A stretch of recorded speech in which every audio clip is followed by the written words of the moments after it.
عليه ونعوذ بالله من شرور أنفسنا ومن سيئات أعمالنا من يهده الله فلا مضل له ومن يضلله فلا هادي له ونشهد أن لا إله إلا الله وحده لا شريك له ونشهد أن محمدا عبده ورسوله.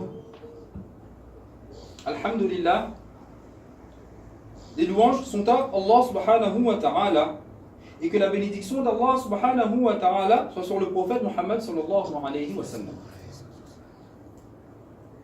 Chers habitués de la maison d'Allah, le véritable croyant est celui qui glorifie les commandements d'Allah subhanahu wa ta'ala. C'est celui qui accomplit les ordres que son créateur lui a donnés. C'est celui qui s'écarte des interdits qu'Allah subhanahu wa ta'ala a instaurés. Le véritable croyant est celui qui est toujours à l'affût pour faire le bien, des bonnes actions pour lui, pour ses proches, pour ses frères, pour la communauté. Le véritable croyant est celui qui a toujours envie de faire des actions recommandées par Allah subhanahu wa ta'ala et son prophète sallallahu alayhi wa sallam.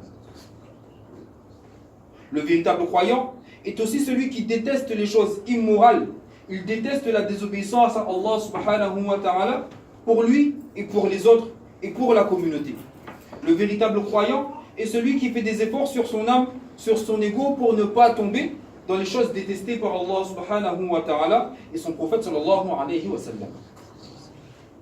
Enfin, le véritable croyant est celui qui interdit ce qu'Allah subhanahu wa ta'ala interdit et il applique ce que Allah subhanahu wa ta'ala a commandé d'appliquer. Et en particulier, Allah subhanahu wa ta'ala a ordonné aux croyants de glorifier, de donner de la valeur à certaines périodes sacrées de l'année. Ce sont les 4 mois sacrés, dont le mois de Rajab.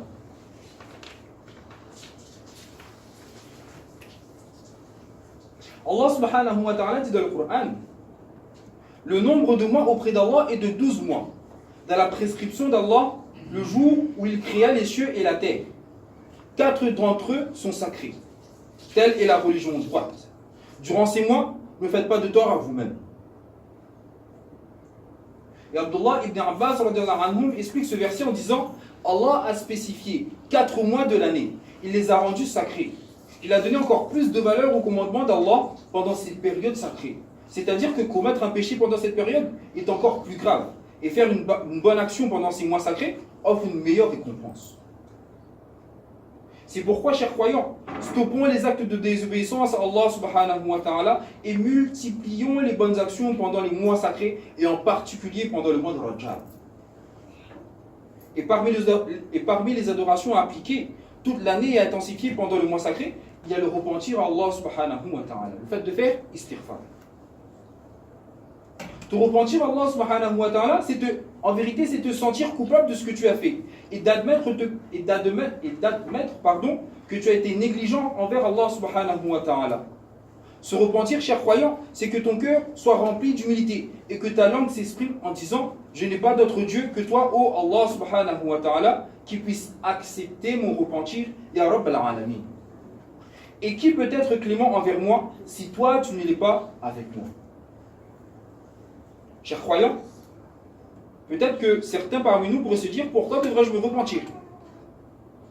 Chers croyants, en vérité, si tu te repens à Allah subhanahu wa ta'ala, tu te repens à Allah subhanahu wa ta'ala. Pourquoi? Car c'est Allah subhanahu wa ta'ala même qui te l'a ordonné.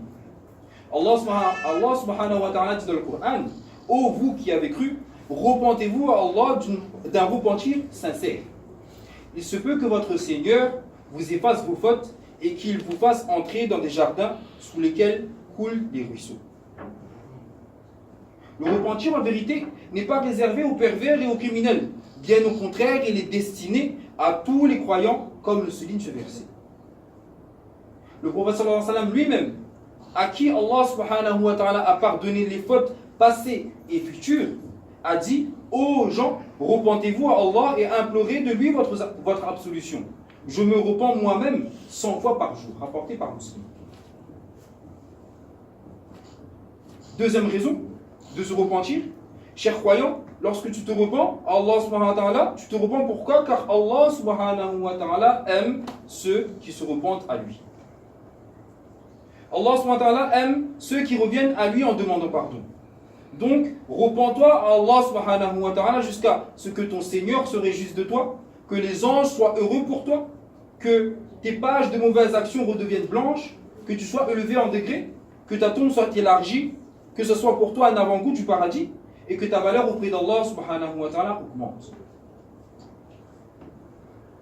Chers croyants, parmi les conditions du repentir, il y a le fait de s'interdire de retomber dans la désobéissance à Allah subhanahu wa ta'ala. Et c'est l'une des conditions les plus difficiles pour l'être humain. Surtout s'il s'est habitué à commettre telle ou telle mauvaise action ou telle mauvaise chose. Et voilà l'histoire de l'imam Ibrahim, un récit, l'histoire de Imam Ibrahim ibn Adam rahimahullah. Un jour, un homme vint vers lui en lui demandant de l'aide pour purifier son âme qui était tombée dans le péché. Alors l'imam lui dit alors que s'il pouvait faire 5 choses, il pourrait désobéir à Allah subhanahu wa ta'ala. Que s'il pouvait faire ces 5 choses suivantes, alors il pourrait désobéir à Allah subhanahu wa ta'ala. L'homme surpris lui dit, comment peux-tu dire cela chez l'imam alors que toutes les richesses... Pardon. L'imam lui dit, si tu veux désobéir à Allah subhanahu wa ta'ala, ne mange rien de ses richesses et de ses vivres. Alors l'homme surpris lui-même lui dit, comment peux-tu dire cela, cher imam, alors que toutes les richesses sont à Allah subhanahu wa ta'ala? L'imam lui répondit, puisque tu sais cela, trouves-tu normal que tu lui désobéisses tout en mangeant de ses richesses? L'homme lui dit, non imam, tu as raison, donne-moi la deuxième chose. L'imam dit, la deuxième, si tu veux désobéir à Allah subhanahu wa ta'ala, tu ne dois pas habiter sa terre. Et l'homme était plus étonné qu'avant. Il dit, comment peux-tu dire cela, ô imam, alors que toute la terre est à Allah subhanahu wa ta'ala? L'imam dit alors, puisque tu sais cela, trouves-tu normal d'habiter sa terre et de lui désobéir en même temps? L'homme dit, non imam, mais donne-moi la troisième chose. L'imam dit, si tu veux désobéir à Allah subhanahu wa ta'ala, trouve-toi un endroit où il ne peut pas te voir. L'homme pareil répondit, comment peux-tu dire cela alors qu'Allah subhanahu wa ta'ala dit dans le Coran, il connaît certes les secrets, même les plus cachés. L'imam dit alors, puisque tu sais cela, trouves-tu normal de lui désobéir? Et l'homme dit, non imam, donne-moi la quatrième. L'imam dit alors, si l'ange de la mort vient prendre ton âme, dis-lui de te donner encore quelques années. Et l'homme lui dit, comment peux-tu dire cela, imam, alors que Allah subhanahu wa ta'ala dit dans le Coran, lorsque vient leur terme, ils ne peuvent le retarder d'une heure ni l'avancer. Et l'imam lui dit, puisque tu sais cela, comment comptes-tu t'en sortir et en échapper? Et l'homme dit, oui imam, donne-moi la cinquième chose. L'imam lui dit alors, quand les gardiens de l'enfer viennent d'entreprendre pour l'enfer, ne pars pas avec eux.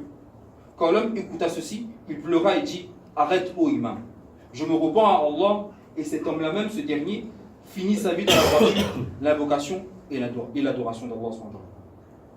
Chers croyants, si cet homme s'est repenti à travers les bons conseils et les rappels de l'imam Ibrahim ibn Adam rahimahullah, nous pouvons aussi comprendre à travers cette histoire qu'on ne peut pas se passer d'Allah subhanahu wa ta'ala.